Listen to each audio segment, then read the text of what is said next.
आज का जो बताया आपने जो मसला है ये डोमिसाइल को लेकर, इसमें कितने सर्टिफिकेट बनवा चुका है वो और कैसे पकड़ा गया?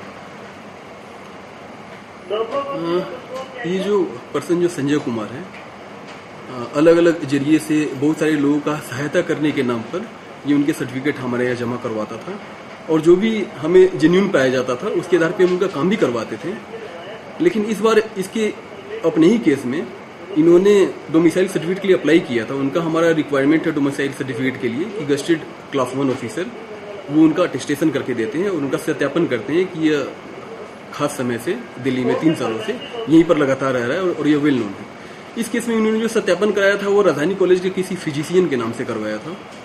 उनका जो जिस गस्टेड ऑफिसर के सत्यापन के संदर्भ में इन्होंने हमारे पास एप्लीकेशन दिया था, उनका जब हमने सत्यापन में जांच करवाया राजधानी कॉलेज से, तो वहाँ हमें बताया गया कि इस नाम या पोस्ट का कोई भी व्यक्ति वहाँ पर स्थापित नहीं, पदस्थापित नहीं है, यानी कोई भी व्यक्ति कार्य नहीं कर रहा है। जो क्लियर कट एक forged attestation as well as forged stamp जो उसने यूज किया था उसका केस था।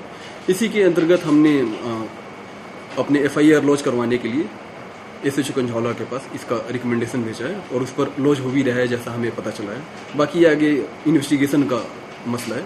हाँ, लेकिन अब तक राजधानी कॉलेज के प्रिंसिपल ने इस बात को कंफर्म कर दिया है, इसलिए प्राइमा फेसी ये केस तो बनता है इनके फॉर्जरी का। क्या नाम था इसका नाम संजय कुमार है, जो मंगोलपुरी सुल्तानपुरी का रहने वाला है।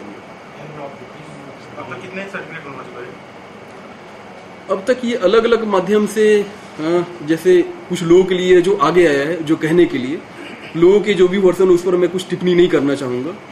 हाँ, लेकिन उसके माध्यम से कम हमारे यहाँ से 20-25 सर्टिफिकेट बनवा कर ले गया होगा। हाँ, लेकिन इसके सर्टिफिकेट में हर एक बार कमी रहती थी, हर एक बार ये किसी न किसी फॉरम पर जाकर प्रयास करता था करवाने का। हाँ, लेकिन जब इनकी इसके उन संबंधित आवेदनों में जब डिफिशियंसी यानी जो भी कमियाँ थी वो पूरी हो जाती थी, वैसे वैसे हम उनके कार्य को मेरिट पे आगे बढ़ाते चले जाते थे। जो नहीं हो पाते थे उन्हें हमें निरस्त भी करना पड़ता था, रिजेक्ट भी करना पड़ता था। जैसे सर ये और जो सर्टिफिकेट बने हुए हैं कि उसके लिए क्या जांच करेंगे आप, जो इसने बनवाए हुए हैं वो भी इस तरह के ही ना हो गए? उस मसले पर कुछ हमें ऐसे पता चले थे कि जो गलत अटेस्टेशन हो सकते हैं या इरेजिंग भी था एक दो केसेज में, जहां पर कि जो साल होता है उसको उन्होंने इरेज किया था। परंतु उस केस में जो संबंधित आवेदक थे वो सामने आकर उन्होंने खुद ही कहा कि ये गलत है, गलती से हो गया, और उन्होंने उस केसेज में जो सही अटेस्टेशन था वो हम और जो सही प्रमाण था उन्होंने वो हमें प्रोवाइड करा दिए थे वैसे केसेज में। और वो केसेज हमने स्क्रूटिनी के द्वारा धीरे धीरे जिसमें जब जो भी कमियां खत्म हो गई उस पर हम आगे बढ़ गए थे।